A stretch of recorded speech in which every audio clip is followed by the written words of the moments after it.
Hi, welcome to Click Geek, part 38 of this series. In this session, we'll see what alternative states will do in Qlikview and how these alternative states can be created and in which kind of scenarios these alternative states are helpful. So basically, when you have loaded data into Qlikview, so the data will be available in the RAM in the data presentation layer or else in the data layer. So on top of the data, Qlikview will create a selection space to pass the values which user has selected uh, into the backend and to fetch the data through AQL, which is called as associative query language. So the selection space work is to uh, hold the selections or else capture the selections and helping the associative query logic. And here the selection space will treat all the selections into one state or else under one roof. Okay, suppose if you have selected a value inside the country field and that will be applied across all the sheets in Qlikview. Whereas if you want to do a comparative analysis in between two countries in a single view, in that case you have to write individual expression or else you have to do individual configuration for your charts. Okay, so the other way around to do this is to the alternative states. Put one chart and one list box and state 1 and another is in state 2. So in this case the selection space will treat each state as an individual entity. So in that case, the state one selected values won't impose or else won't impact the charts or list boxes which are there in alternatives two. So if you want to pass values in between these alternative states, suppose if any value is being selected in state one and you want to pass those values to state two, you can do that. But directly they won't be communicated, but indirectly it is possible to make them communicate together. Okay, let's quickly jump into Qlikview and then we'll see a simple example. And I'll be creating a new application and I'll save this as alternative states. Okay, and load some data.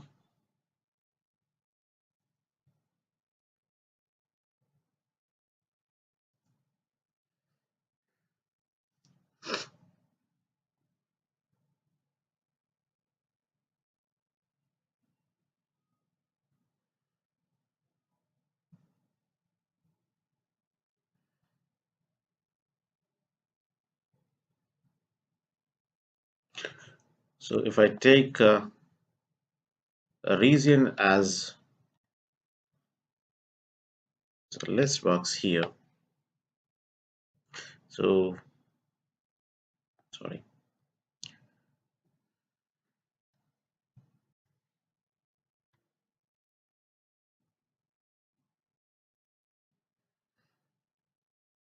we have four regions and we want to compare here the region, hierarchy is country, region, and states. So I want to look at sales of each uh, regions, states, and how they are performing. Okay, so let's create a chart, and here I'll be creating. Yeah, let's take bar chart. Then next, um, let's add states or province to the dimension, and then sum of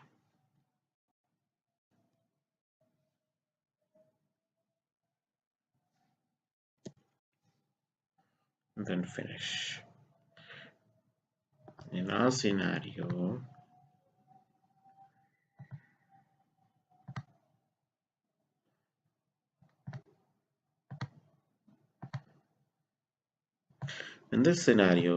so all the states are available despite of the region. If I select central, and I'm getting here, but in my case I want to have uh,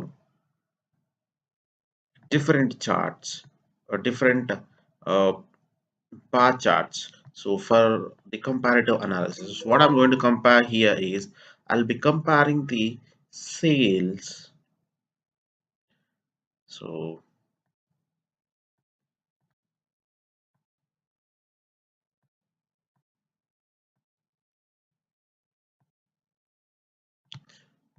let's enable the expression.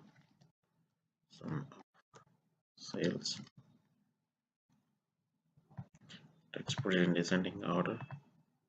So now I want to see which regions, which state is in the position. In each region, which state is in the first position. So in this case,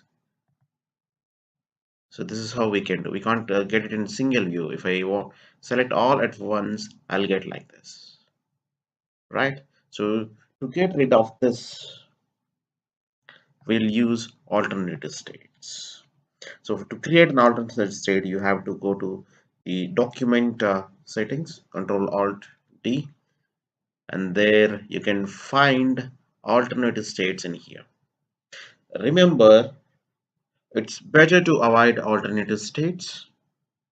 I mean multiple alternative states. Okay, so try to figure out, is there any way to do the scenario implementation without an alternate state. If at all you're not getting any thought, then go ahead and implement. But remember, if you're putting any object, any sheet object or else sheet in an alternative state, just remember which state you are using for that object and for the sheet, and are you making any always one selected options checked in any of the list boxes with that alternative states. Because if you remove the alternative state, and the list box will stuck within the same state with always one selected, and it will going to trouble you, and it will mess up with you. Okay, so remember that. Let's add alternative state. In this case I'll put state 1. So in our region we have four states, sorry, four regions. I'll add four alternative states. STA state 2. There may be n number of scenarios, but I'm just taking a simple one. State 3. Then state 4. Okay, okay, and okay. So let's go to the list box properties. There you can find the alternative states. Earlier it was not there. Once you have enabled the alternative states, or else if you have created at least one alternative states to document properties, then only this alternative state option will get enabled here. So let's select state 1. Okay, and then even I'll put the chart in state 1 itself. Others, before keeping this chart in state 1, let's see, even though you're selecting, this is not going to be impacted, because so now we have created a separate layer in selection space. So this is works with only that. So let's go to the uh, chart and keep this in state 1. Now you can see that. Okay, and same applicable everywhere.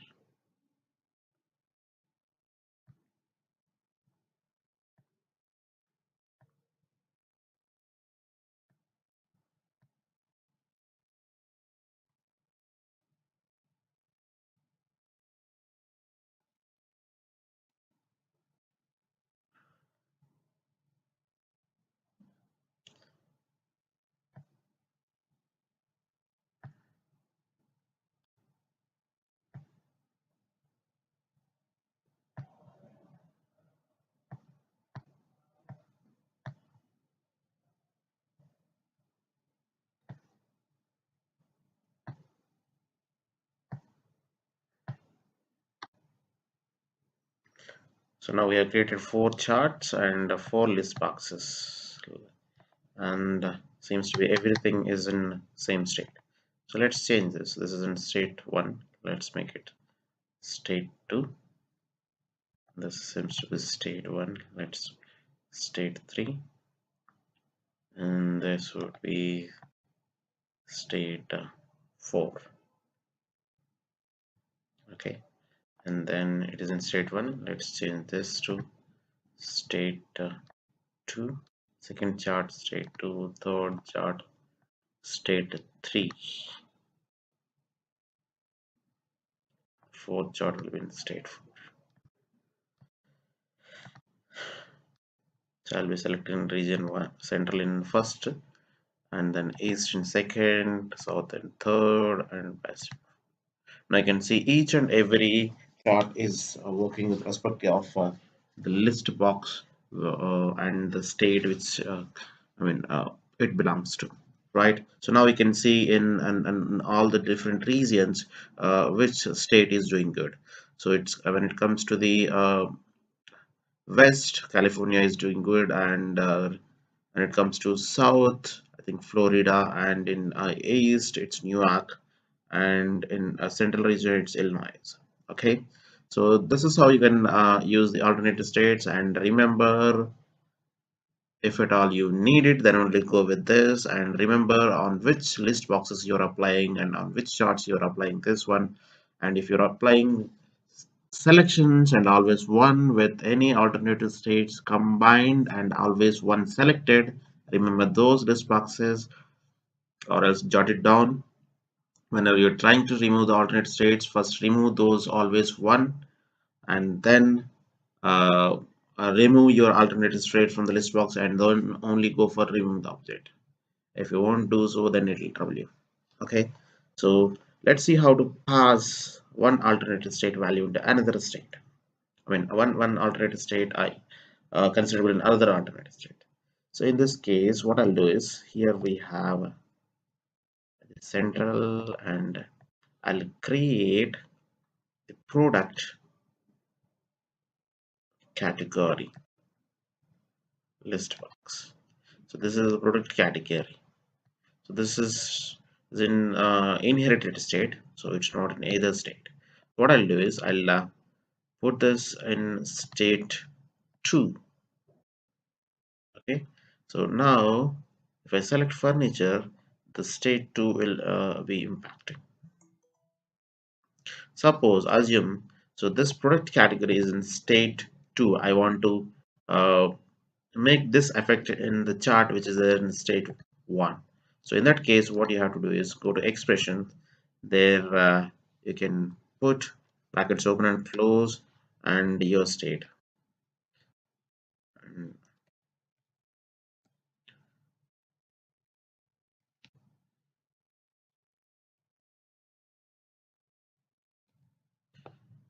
state 2.